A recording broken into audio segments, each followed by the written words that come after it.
Please get out. Get out of this property. Immediately get out. Get out of this property immediately. Out. I don't want to hear anything. Out of this property immediately. I don't want to hear a word. Out. Out. Out of this property immediately until you come back with a warrant. Out. Out. Out. Out. Out. Out of this property. Immediately out. Immediately go out and don't come back.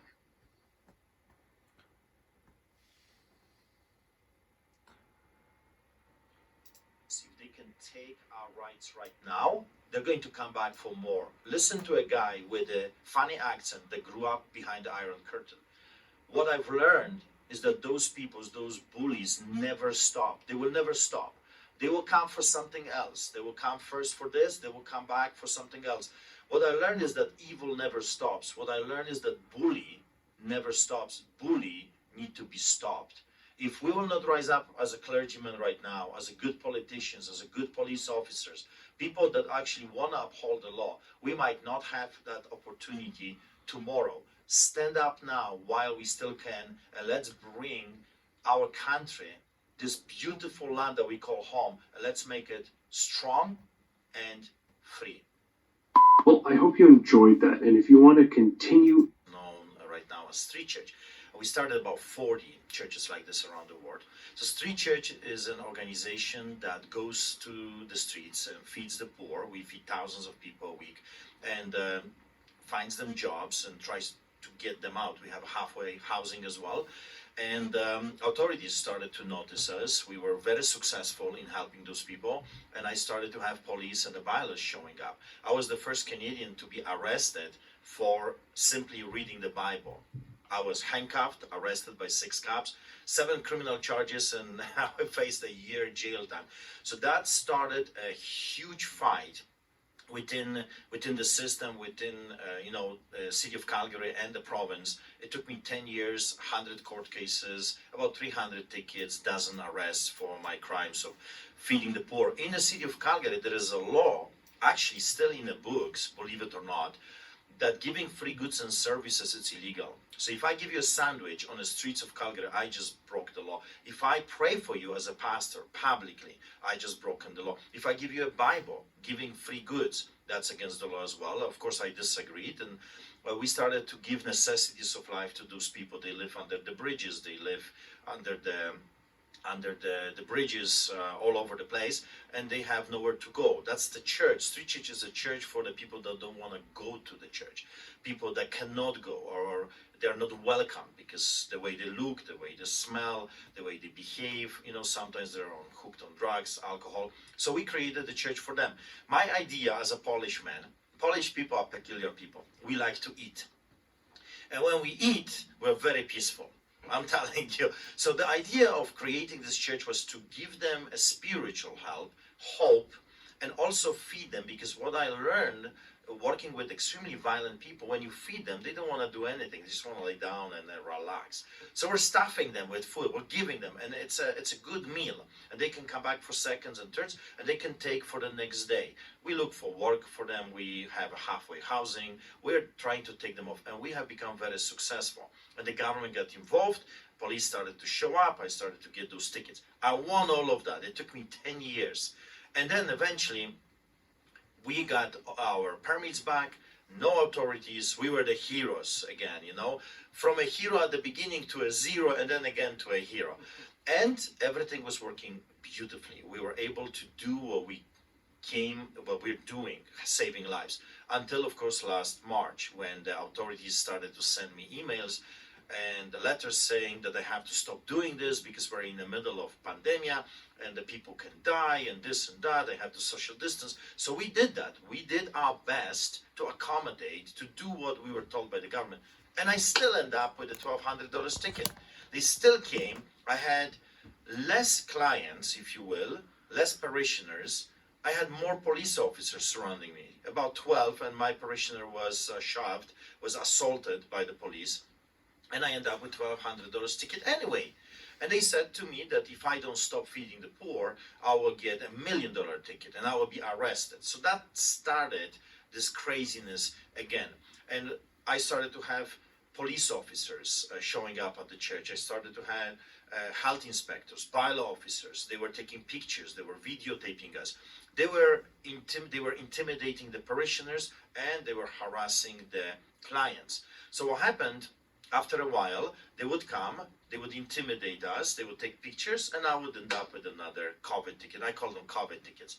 And I would be, for me, officiating a sermon without wearing a mask, or for organizing an event. That's a big one. I got few of those that how dare you organize this soup kitchen.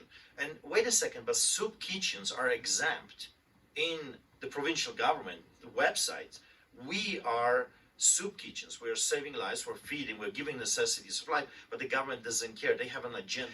Bylaw, police, health inspectors, bylaw, police, all the time. Every single street church, we will have those authorities. In December, it was a culmination of the craziness because the government of Canada and provincial and municipal, leaders, so-called, they declared that they're canceling Christmas. I don't know if you remember that. They said we're canceling Christmas. There's no Christmas anymore. You cannot visit your parents. You cannot have your tea with your brother. You cannot do anything. However, you can go to Walmart with all of those people and about 200 more, and you can have your coffee there. You can have your tea over there, shoulder to shoulder, not a big deal. You can go to IKEA where it says for only 480 people allowed. So I can take my church, my family, my friends, and half of the neighborhood to IKEA, and I can do it lawfully. But I cannot have my parents in my house. I cannot have a coffee with my brother. I cannot pray for you. I cannot talk to you. That's prohibited by law. So what I said to the government, you know what? You can cancel you. Actually, we're canceling you. We're not canceling Christmas. So I invited the whole city to come and have the greatest celebration of the birth of our Lord Jesus Christ in the city or in the country, and lots of people showed up. We fed about 1,000 people, maybe more. We had donated AAA steaks, and we had carolers, we had musicians, we had speakers, testimonies, and we had over 100 police officers, and we had about 52 police cars, and we had about 20 police officers on bicycles. And I end up with 11 COVID tickets for my. So and just to confirm, like, you're not organizing protests. You're having worship and feeding the poor. Is that correct? That's what it sounds like. That's what we're doing. It's a church, but now church has to become a protest because they say that having a church is illegal, and we have fundamental rights. I don't know who those people are anymore. We have the criminal code, we have the Charter of Rights and Freedoms. It looks like the law has been kicked out and lawlessness took place. And it's what they say, their mandates, their restrictions. It looks like whatever they say, they're making up stories, they're making up laws that are trampling on our fundamentally guaranteed rights. So protest is one of them, and of course religion, protection for religion is another one, and actually it's against the law to disrupt an officiating clergyman in his duty, going in, performing, or coming from. It's illegal to disrupt a church service. That's a criminal code, section 176, 1, 2, and 3. I mean, that's a serious offense, 5 years, up to 5 years jail time. But it looks like they don't care about the law anymore. They are acting exactly, and I'm not exaggerating, they're acting like the Nazis in early 30s. I'm not talking about them shooting us yet, but they were already in power. The Nazis were already in power, and they were muscling people. They're beating them up. They were arresting people for no reason. We have to remember that the Germans were the first victims of Adolf Hitler. He was removing the opposition. There is, in this country, I have not heard of one imam being targeted, not even one. I have not heard of one mosque being shut down, not even one. I've never even heard that there is one that got a ticket. But we got thousands of pastors right now, thousands of Christians all over this country that are being targeted and receiving tickets just like me. So that's on the outdoor. But I also pastor a church. It's a small church in the city of Calgary called the Cave of Adullam, which is a story of David when he was hunted down by King Saul, and he hid himself in a fortress called the Cave of Adullam. And when people heard about this, they join him. So he created his army. And that's what I want to do right now. I want to create an army of people, not with violence, not with swords and guns, but an army of like-minded patriots that stand for law and order and love this country, true Canadians. And the authorities left me be for a while until one day they didn't. And this is what they did. They came to our parking lot and they actually blocked the parking lot. And when was this? Sorry, was this the Easter incident or was this before that? No, that was before. That was a few months before. They blocked our entry to our. Okay, so I'm going to interrupt this for a minute because there's something that I wanted to share with you. Pastor Art Pawlowski was arrested yesterday, and here's the exact scene.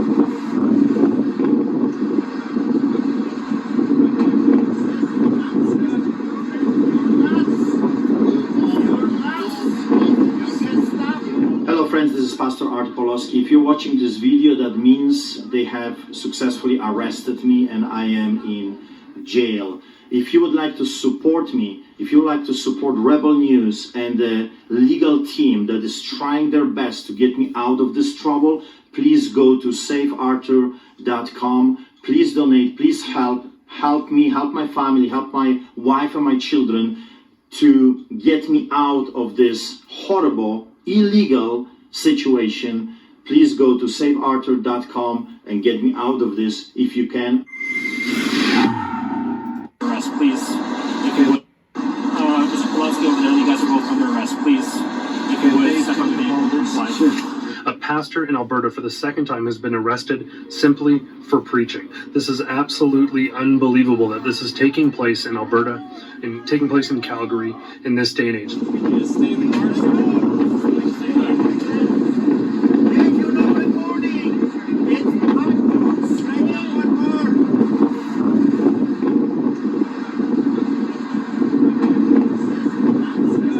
This is the stuff you see in communist China. Now it's happened twice in Alberta.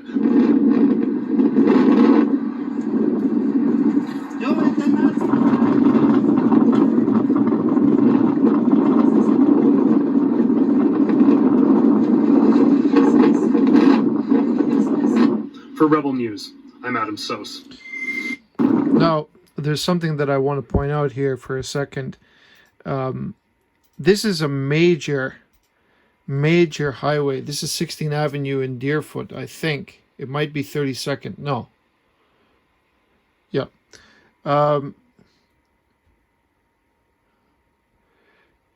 You look at the amount of traffic being diverted here, and then you look over here.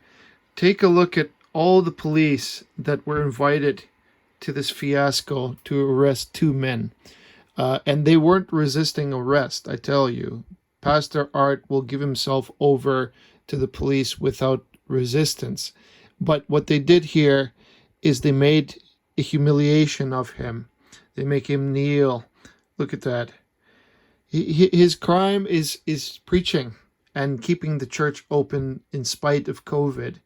And as you saw in the previous video, and I'll just show you here,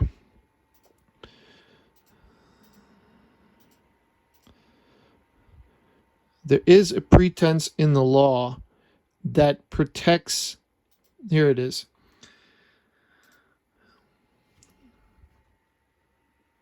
He is permitted under the Charter of Rights and Freedoms, under the law, from any kind of obstruction of his duty, threats or force, knowing that officiant is about to perform, is on their way to perform, returning, assaults or offers any violence to them, which they did, and arrest them on a civil process. So a civil process is COVID, or under the pretense of executing a civil process. That's also COVID. So they're designed, the law is designed that the supreme worship, the I'm sorry, the worship of the supreme being is not to be interrupted. So in protections under the law and safeguards under the law prohibits police or people of the, let's call it the government or lawmakers from interrupting the sacred process of the church. And so it means that COVID really, under the real law, under the true law, the founded constitution, that they are not allowed, even with the pretense of health or any other pretense that they want to introduce under the civil process, they're prohibited from stopping us from worshiping, because that's punishable under the law. Everyone who willfully disturbs or interrupts an assemblage of persons met for religious worship or for moral, social, or benevolent purpose is guilty of an offense punishable on a summary conviction. Everyone who at or near a meeting referred to in subsection 2 willfully does anything that disturbs the order or solemnity of the meeting is guilty of an offense punishable on summary conviction. So this is what the church is trying to, this is what Art is trying to point out. Art Pawlowski is not breaking the law. The law that he's breaking is a pseudo law introduced by witless, ignorant, and power-hungry government. Because as I see it, no matter what, the individual has the right to choose how they will handle COVID personally. It's not for the government or the health services or anybody to tell us what to do. That's not in their jurisdiction.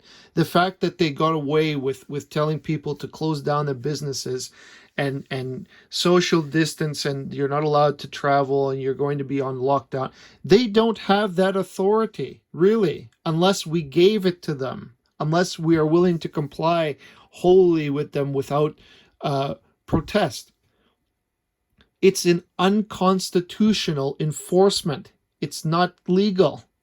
They can pretend that it's legal and they can send people after you. They can send the bylaw inspectors, the police, and all kind of thing if they want to enforce it. But any decent judge, any unbiased judge that hears the case should throw it out. And actually, under the law, they have to throw it out. So, like, that's exactly the paradox, because what Art was talking about earlier is that you can go to IKEA, you can go to Walmart, you can go to Costco, and you can gather. I've been there many times. People are behaving like normally, and they still shop and they still do whatever they have to do, and then they leave. And, well, they all wear masks. But I mean, there are people there gathering in excess. And why are they permitted to stay open? And the churches are not, and small businesses are not, if they comply with the same exact thing. It wouldn't be so bad if you could just go and worship and you could wear a mask and you could somewhat distance, but that's already going too far. They should be allowed to do whatever they wish. If they want to wear a mask, that's up to the individual to decide. If they want a social distance, that's up to the individual to decide. Your own personal health is your responsibility, not the government's. So anyway, I'm going to conclude with that. This video is getting a little bit too long, but Art Pawlowski is in jail unconstitutionally and I'm sure he's going to fight it in court, and I hope that he wins. So I will conclude with that process. I urge you as a Christian, practice your faith openly and don't be afraid.